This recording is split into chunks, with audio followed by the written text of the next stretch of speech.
শিক্ষার্থীরা 2024 শিক্ষাবর্ষ থেকে একাদশ ও দ্বাদশ শ্রেণীর সিলেবাসের পরিবর্তন এসেছে। নতুন শিক্ষাবর্ষ থেকে চালু হয়েছে সেমিস্টার সিস্টেম।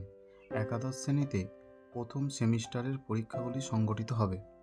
প্রথম সেমিস্টারে কেবলমাত্র ছোট প্রশ্ন অর্থাৎ 1 মার্কসের প্রশ্ন পরীক্ষায় আসবে বলে বোর্ডের পক্ষ থেকে জানানো হয়েছে। আজকে আমরা আলোচনা করব একাদশ শ্রেণীর বাংলা পাঠ্যসূচি নিয়ে, যেটি তোমাদের প্রথম সেমিস্টারের জন্য পড়তে হবে।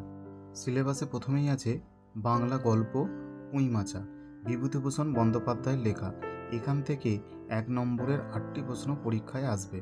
প্রবন্ধ থেকে তোমাদের মান থাকবে 5। প্রবন্ধ বঙ্কিমচন্দ্র চট্টোপাধ্যায়ের লেখা বিড়াল। কবিতা থেকে মোট পরীক্ষায় আসবে 7 নম্বরের 7টি প্রশ্ন। কবিতা 1 ঈশ্বরচন্দ্র বিদ্যাসাগর, যেটি মাইকেল মধুসূদন দত্তের লেখা, এবং 2 সাম্যবাদী, এটি কাজী নজরুল ইসলামের লেখা।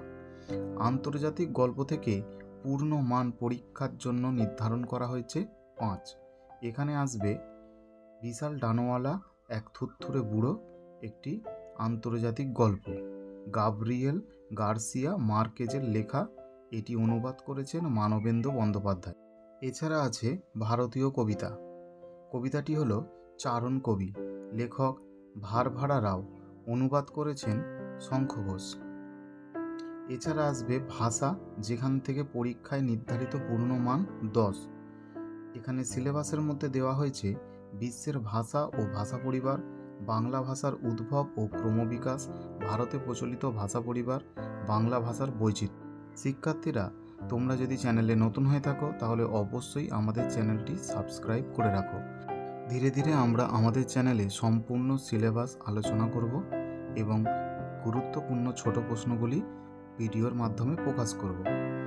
এরপর দেখো বাংলা শিল্প সাহিত্য ও সংস্কৃতির ইতিহাস। এখান থেকেও পরীক্ষায় নির্ধারিত পূর্ণমান 5। পর্ব 1 প্রাচীন বাংলা সমাজ ও সাহিত্য। পর্ব 2 মধ্যযুগের বাংলা সমাজ ও সাহিত্যের প্রধান ধারা।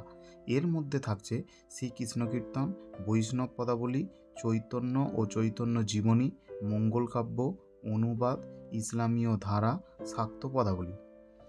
প্রশ্ন কাঠামোটি আমি তোমাদের বোঝার সুবিধার্থে একবার পরিষ্কার করে দিয়ে দিলাম, এটি তোমরা দেখে নিও।